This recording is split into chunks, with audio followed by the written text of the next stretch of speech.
Hi,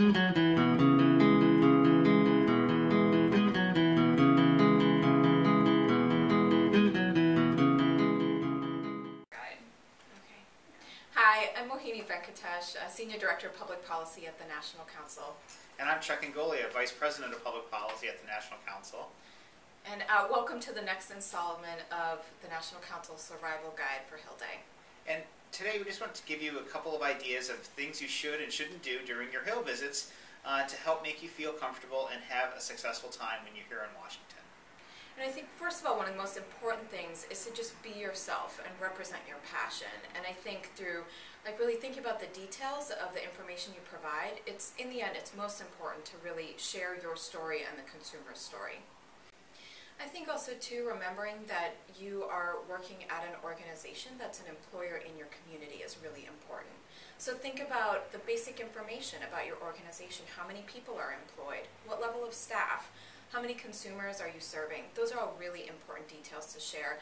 Do you provide services to consumers around your state? Is it in a certain area? Just the age range of the consumers you serve, that's also really important as well. And just a procedural thing is there's a ritual at the beginning of every single Hill meeting, and that's when you pass out your business cards. Because the Hill staff will want to keep a record of everybody that they met with, and if by you giving them a business card, that's a really easy way for them to keep track of that. So at the beginning of the meeting, make sure that you introduce yourself, and then you have the opportunity to tell that story about your agency and about the consumers that you serve. As you're preparing to come to Washington, think also too about what resources you can share about your organization. So think about, is there a one-pager? Maybe a printout of the homepage of your website that describes your organization.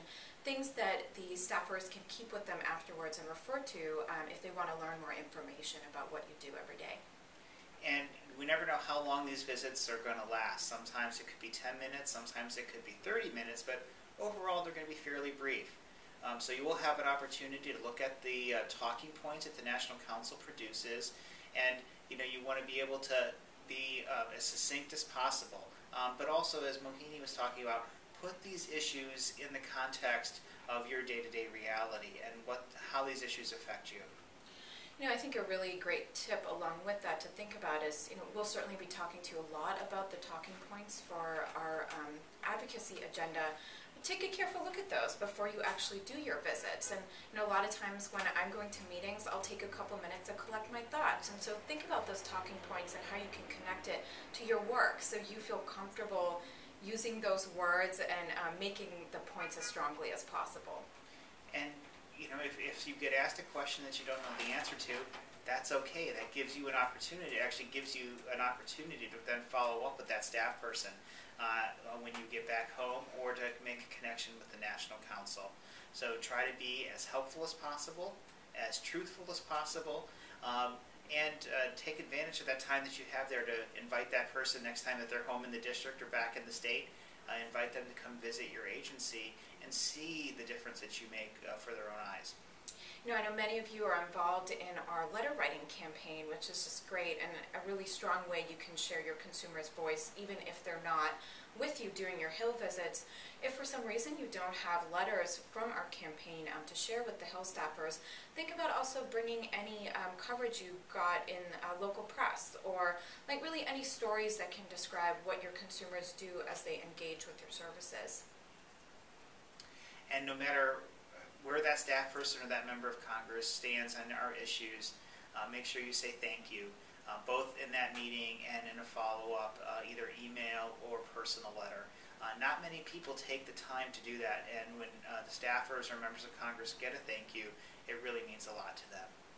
Overall, we want you to be yourself, to be passionate, and not to get too worried about any of this. It's all about, actually the most important thing that you're going to be doing here in Washington is making a connection and building a relationship with that office. That's a great point, Chuck. I think, along with saying thank you, also offering yourself as a resource afterwards is really important. So even, towards the end of your visit during Hill Day, thanking them for their time and letting them know that you're available to them both by phone or in person in district is a really great way to continue to build that meaningful relationship. And when you send up those follow-up communications, say that again. There's no harm in reminding them. And usually Hill offices, they'll keep your letters on record.